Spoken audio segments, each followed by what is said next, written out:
Hello again and welcome. In this video I'm going to talk about the 4 most important elements of the classical singing technique. The first one is how we breathe and support our voice correctly. The second one is what we do with our throat. And the third and fourth ones are how we shape the inside and outside of our mouth. So this lesson will cover the whole length of our instrument that starts down here and goes all the way up till here. Do you know what happens inside our body when we breathe? Breathing is caused and regulated by our diaphragm. That's a muscle we have here between our lungs and our stomach. And it looks like a double-sided dome that can expand both upwards and downwards. So when it goes down, it creates a big suction, a vacuum. And this pulls in fresh air through our nose or mouth. And when it goes up again, it pumps the old air out. It does that without us giving it much attention. So we breathe in and out all the time automatically, and our rib cage expands when we inhale and slumps when we exhale. So what's special about the way we breathe when we sing? It's that we breathe low, and breathing low means that we don't inhale like this. You see, this is high. We're filling the upper part of our lungs like that, and that's no use to us. What we do instead is we breathe in here like this. And not only here at the front, but also to our sides at the same height, the height of our lowest ribs. If we breathe in here, we are filling the lower part of our lungs, and that's where we want to put our air for maximum control and the longest possible breaths. That's incredibly important when we sing. We don't want to gasp for air in the middle of a phrase. Let's do this again. Breathe in here. Keep your fingers pointed against your high abdominal muscles and watch and feel how the air is pushing them out. Then put your hands on your last ribs here and feel how they expand sideways. Now let's take a breath in 2 phases. First to the front and then into the sides. Breathe in through your mouth, not through your nose. This is much more efficient and gets lots more air in a much shorter time. It's less noisy and also it looks much better. If you're not familiar with this yet, please pause the video now and practice it for some time. Pay attention to how the air flows or falls down here and then over to the sides. It can feel a bit awkward, the first time you try it. Allow yourself to get used to it. I promise you it's worth it. Now, let's assume we have inhaled properly and we begin to sing. After a few notes, we already start running out of air and our chest slumps. Maybe we even, squeeze it, trying to get out our last drop of air to finish our last note. Our diaphragm has pumped all the old air out and now wants a fresh load. When we sing, we need to be able to control the length of these cycles. So our aim is to breathe in and then start singing without emptying our lungs too quickly. Ideally, we would want to stay full while we sing, which is not really possible.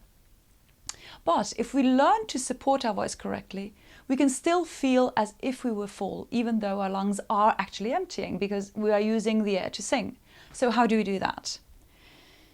Let's locate that same point again, here.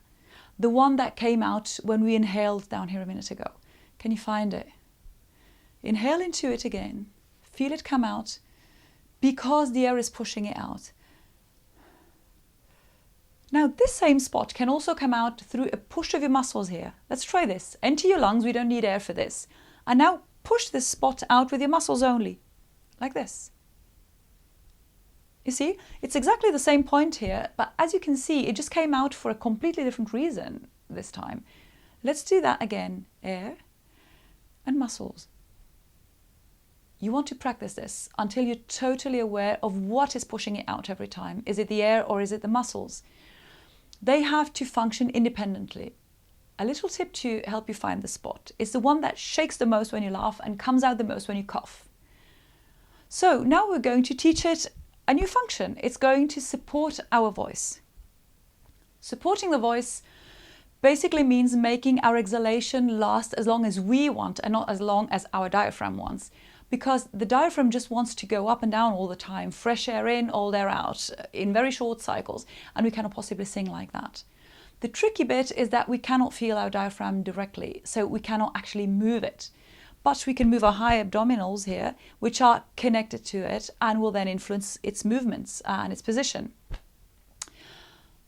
So here's how we do it. Let's take it again from where we finish inhaling. Our magic point is out here, and we start singing and using up the air. Only this time we will not allow our belly and our chest to slump. We will keep this widened position as if it were still full, using the strength of our muscles. So from the outside it will look like we are still full. The whole point of this is not only to show off, is that by pushing our high abs out, we can keep our diaphragm down, and keeping it down allows us to control the emission. I always say, think of a car and its accelerator. What the accelerator does is it controls the flow of the petrol. And our muscles here work exactly like an accelerator that controls the flow of our air. If you keep it out there steady, you will have a nice and steady emission. If you give it a big push, you'll go up in volume and in pitch. If you take your foot off it, you'll soon come to a halt. I'll show you a few examples of this in just a minute. But by now you must be wondering what that young xylophone player from bullet point number 1 has got to do with all of this. Have you ever observed how babies breathe?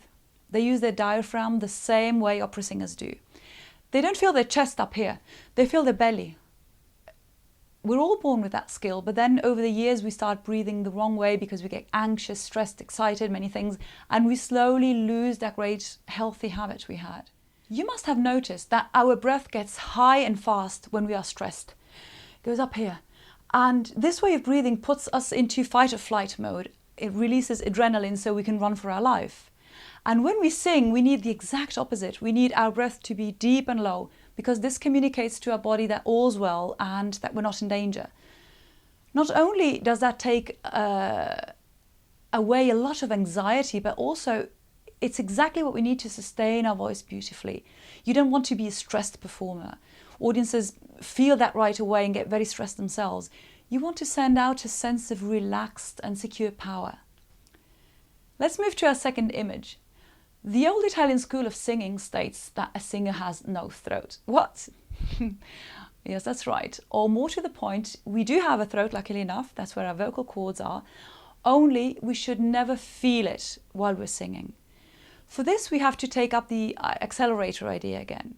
When we speak normally, or when we shout, or when we sing without really knowing how to, we use our throat, and this is very tiring. We create tension in our throat and we press some air up through the vocal cords. They vibrate and our voice is heard.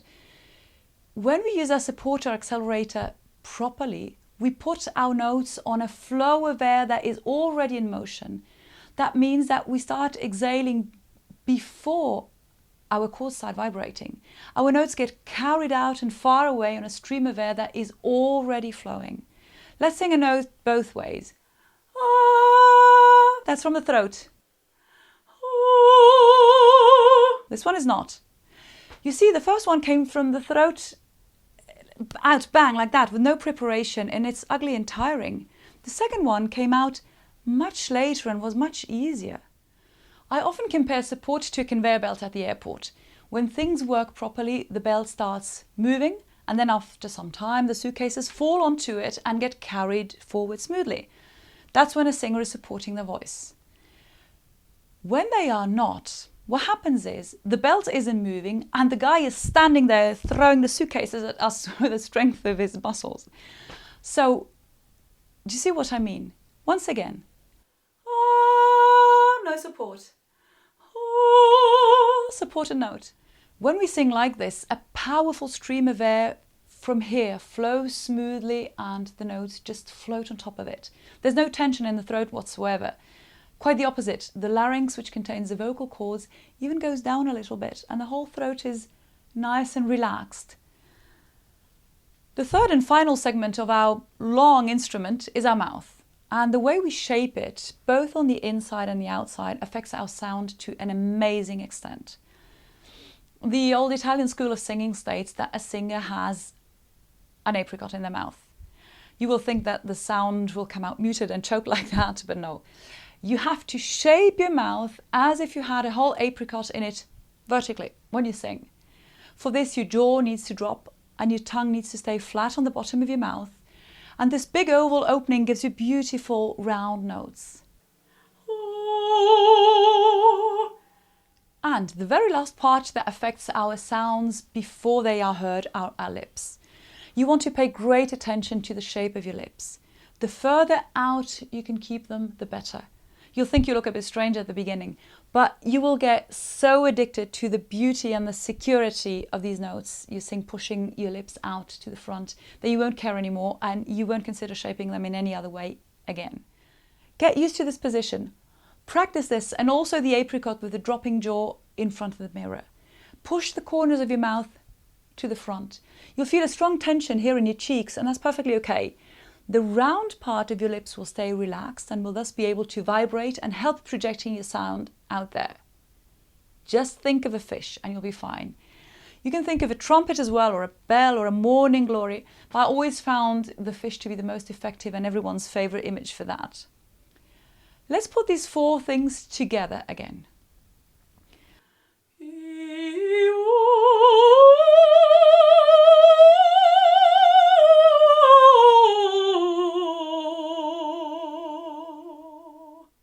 Practice all of this until you feel confident. Always be mindful of your breathing, your support, and the position of your mouth, and you'll definitely get great results. Happy singing!